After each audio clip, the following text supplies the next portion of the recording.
Hello guys, this is Richard Rich TV and welcome back to my channel. But before I start the devotional guys, I would like to shout out the following person channel na punta rito at join sa devotional. Medyo marami-rami ito guys. Shout out and God bless to Kai Julian, Dominic Sapanta, Yellow, Micaela Borla, Mark Binhay, Gilbert Silion, kay Kian Bautista, Joanna Auditor, Kirby Baluser, Bercy Torres, Rapunzel Torres, Honey May Ayuban, Krisha, Faith Joy, Victory, Kai Morino, Chili Faith Bacaron, Jefford Garigay, Gina Soberano, Glay, Kayla Colasti, Rachel Obogon, Erwin Inati, Chris Shine, Jel Dulag, James, Ashira Itokas, Hernani Magabo, Jonaline Salana, Francis J. Canoy, Love Vernie Cahitas, Dave Mansagiton, James, Ivan Tabunan, Heart Ponsalan, Connie Vlog, Retro Vlog. Shoutout na rin sa mga hindi nakipasabay na manood at makinig sa devotional but still napunta pa rin dito para manood at makinig sa devotional. God bless us all guys.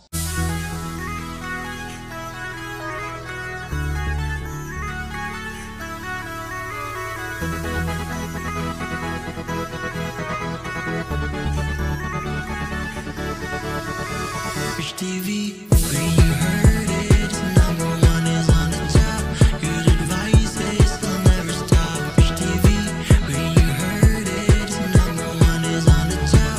Good advice is they'll never stop. Guys, welcome back to the channel of Rich TV. No? Hindi ko masyadong na shoutout lahat ng mga estudyante kasi ang dami nyo. Yung iba bukas na naman. No? Kasi ang dami-dami nyo talaga. Para hindi masyadong mataas yung shoutout natin, kaya pinutol ko lang. No? I guess it's our procedure devotional. Let's open the Bible to the book of Philemon. No? Isang chapter lang kasi ito. Verses 12 to 25. Still guys, I'm using the devotional study Bible because the words used is so simplified na maintindihan talaga natin. Okay, the word of the Lord in Philemon. Verses 12 to 25 says, I am sending him who is my very heart back to you. I would have liked to keep him with me so that he could take your place in helping me while I am in chain for the gospel. But I did not want to do anything without your consent, so that any favor you do will be spontaneous and not forced. Perhaps the reason he was separated from you for a little while was that you might have him back for good. No longer as a slave, but better than a slave. As a dear brother, he is very dear to me, but even dearer to you, both as a man and as a brother in the Lord. So if you consider me a partner, welcome him as you would welcome me. If he has done you any wrong or owes you anything, charge it to me. I, Paul, am writing this in my own hand. I will pay it back, not to mention that you owe me your very self. I do wish, brother, that I may have some benefit from you in the Lord. I refresh my heart in Christ, confident of your obedience. I write to you, knowing that you will do even more than I ask. And one thing more, prepare a guest room for me, because I hope to be restored to you in answer to your prayer. Epaphras, my fellow prisoner in Christ Jesus, sends you greetings, and so do Mark, Aristarchus, Demas, and Luke, my fellow workers. The grace of the Lord Jesus Christ be with your spirit. Amen and amen. I guess let's not pray. Father God, this is really the desire we have for our brethren, yung mga malalapit sa amin, okay, that all of them would be in good health, good condition, and everything, oh Lord God. Yan yung desire talaga.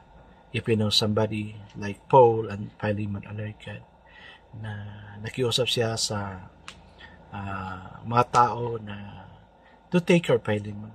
Lord, be with us. Teach us to take care of a person, especially those who are being endorsed unto us. Teach us, O Lord God, to love and care for this person. Kung sino man yung ipapadala mo sa amin, O God, may we be good in taking care of it, O God. Yes, Lord, we commit all these things to you. In Jesus' name we pray. Amen and amen. Our focus verse for this evening, guys, is found in Philemon chapter 1, verse 12. Kasi sa chapter lang siya. And it says, I am sending him who is my heart back to you. So the title of our devotion for this evening, guys, is Repentance and Brotherly Love. Onesimus, sent back to face the music, was a thief and a fugitive slave. He had run away from Philemon's household under Roman law, the Jews being under Rome at that time. Slaves had no rights. Runaway slaves would be treated harshly and could even be put to death. Through Paul's ministry, Onesimus repented of his sins and accepted that the Lord Jesus as his Savior. He became a new man in Christ, a brother in the faith, formerly useless, but now useful for both. Paul and Philemon in the ministry of the gospel.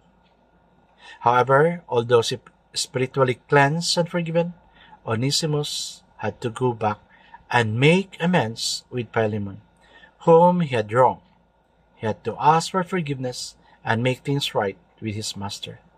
He may have had some fears in returning to Philemon, but it was the right thing to do, out of love for God. And if we would be subjected to punishment for his error, he had to willingly accept it for the sake of Christ. That was the reason Paul sent him back to Philemon with his letter. Paul was confident that both Philemon and Onesimus would do what was right out of love for God and in obedience to his commands, as Paul had taught them.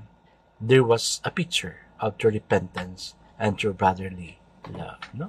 Ang ganda, guys, no? Kung if you have wrong to somebody, then somebody would accept you, pinatawad ka niya. Ang ganda-ganda ng ang ganda-ganda ng promise, ang ganda ng resulta, like what happened to Philemon, Onesimus, and Paul.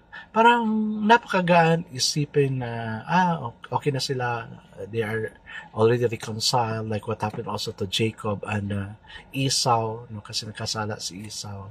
So, there is reconciliation, of course, as a member of the family, kailangan talaga natin yan. Ikaw, gusto mo bang may kagalit ka sa pamilya mo? Parang hindi naman maganda yan na ganyan yung resulta, di ba? Kasi as a family member, ang nanaisin natin is that we all have a very good relationship with each other. Di ba? Ang ganda namang isipin yan. No? Na we could just sleep nicely without condemnation, especially that the enemy is always putting on our minds condemnation about that person who wrong about us, and even to us siguro kung nakasala tayo sa kanya. Kaya, there is therefore no condemnation to those who are in Christ Jesus. Hi guys, let's now pray. Father, we thank you, God, for the forgiveness of sin, the reconciliation, the broken relationship, like what happened to this, what we have read, O God. Repentance and brotherly love is accepted, and acceptance of the whom we have wronged also. Lead us, O God, to have a free heart that we may reconcile with our brethren. Yes, Lord, thank you that we can commit all these things to you. In this we pray. Amen and amen. Guys, there is a verse here na sinabi niya sa Galatians 3:28. Sabi niya, there is neither Jews nor Greek, slave nor free, male nor female, for you are all one in Christ Jesus. Amen. God bless us all, guys, because I know God will show all bless us 10 times better. This again, it's Rich TV. Kita-kita tayo muli sa muli. Paalam!